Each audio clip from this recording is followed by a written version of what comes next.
share stories about online learning, I wanted to share specifically a very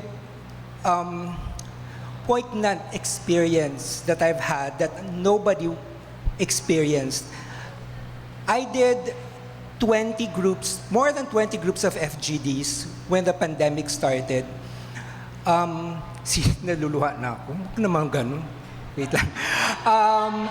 It was when school closed, I wanted to contribute to how we as a community will be able to cope. And because it is a global scenario, hoping that it could be something useful for other schools and other students and other institutions as well. So we embarked with my team of researchers on FGDs with over 40 students and 60 teachers from the very start of online education in 2020. And I'd just like to give you a glimpse of what I heard, because I think as students and as teachers, this is something that's enriching for all of us, because you weren't there in the Zoom rooms. Students were really hurt. Students were really hurt. Students were in pain for not being able to see their friends. Nanakawan sila ng taon. Nanakawan sila ng opportunity to be able to learn, to go to school. Biro mo, 2 years na sila sa Ateneo, hindi pa sila nakakatapak sa Ateneo. And then they also had misgivings about their teachers because they felt that their teachers didn't know how to teach online. And they also had misgivings about their group mates, their classmates, because they would disappear all of a sudden.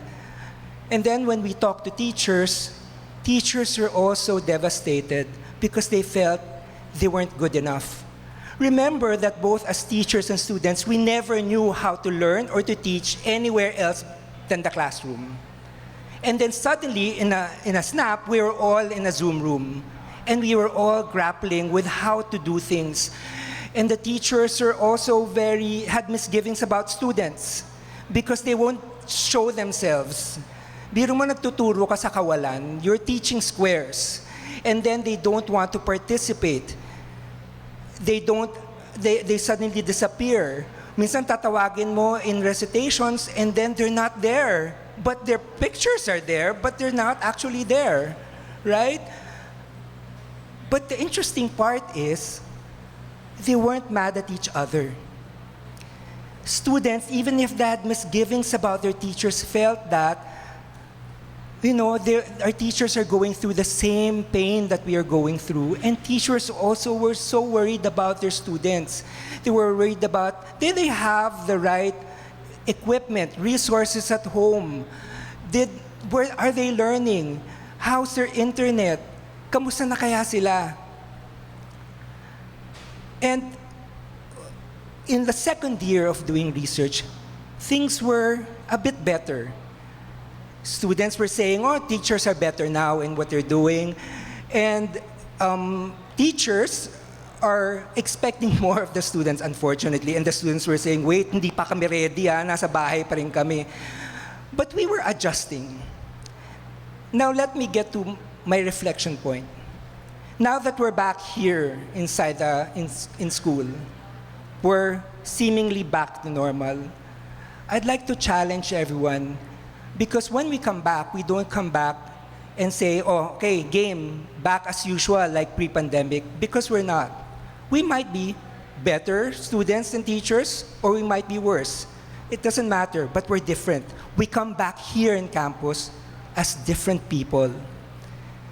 So we have to be able to take what we've learned during the 2 years that we were away from each other, that we weren't doing the work that we've known all our lives to be in the classroom. First, that online learning actually has some benefits. Di ba? Ngayon, yung nagrereklamo kayo, puro, lagi naman akong pinapapasok ng teacher, pwede naman sa Zoom. O bigla ngayon, okay na. Di ba? Bigla ngayon, okay na pala mag-Zoom. Bakit ganun? Because we saw that there were benefits. You know, online education during the time of the pandemic was called the pandemic pedagogy. Meaning it was the way of teaching during the time of the pandemic, right? But I challenge that we just drop the pandemic and make it the new mainstream pedagogy because we have something to learn from our experience of 2 years. And second is that we learned how to be compassionate with each other. We treated students and we treated teachers not as teachers as students, but as human beings.